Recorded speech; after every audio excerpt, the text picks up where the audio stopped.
Hare Krishna. Hope you're doing well. Let's get started with this question on CDFs primarily. And there is an element of exponential distribution. That's what we start with. Then we create a distorted version of the exponential distribution by defining a random variable like this. And then the question is about the CDF of that random variable and how is its relationship with the exponential random variable. Okay, let's get started with intuition.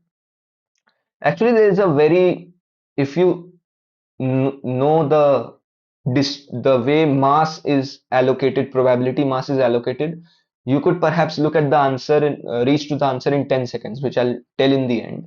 But this is an opportunity to look at how we can define complex probabilities. I mean, break them down, especially when they have random variables with structures like this.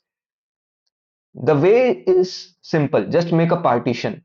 We have a complicated random variable, but it satisfies a condition at the boundary. Here, obviously, the boundary is 2. When x is less than equal to 2, this thing becomes x. And when x is greater than 2, this thing becomes 2. So we can partition accordingly. And then this thing simplifies to this thing. And then it further can be simplified over here. Now notice that this is a deterministic Boolean condition because there is no stochasticity over here. So this can just come out as an indicator function.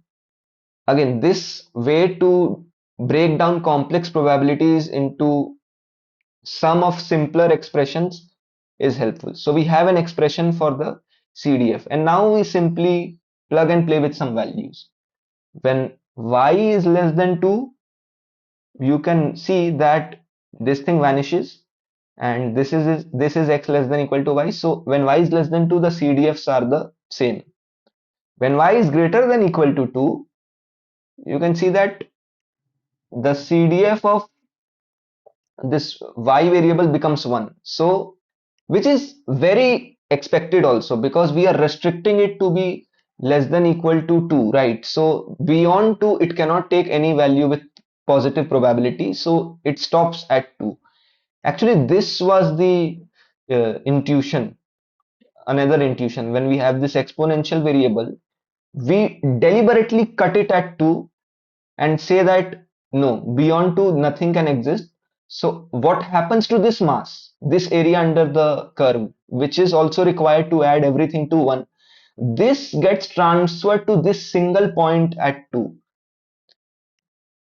If you can internalize it, then you will obviously be able to quickly see that this is the correct answer, that this is discontinuous at y equal to 2. But if not, then this route can also be taken, and so this is incorrect, this is correct. But for these two also, just for the sake of completion, notice this thing, that if y is defined like this, then it means y is less than equal to 2 and less than equal to x. Because of this part, this thing holds. This is something very bizarre to me. Like from here to here it's obvious, but from here to here, which is also very logical, it's not that obvious, at least to me. So that's there. And this is not true, and this can also be disproved at the point 2 itself. At point 2, the CDF of y is completely 1, whereas that of x is not. So this thing is not true. That was it. Take care. Hare Krishna.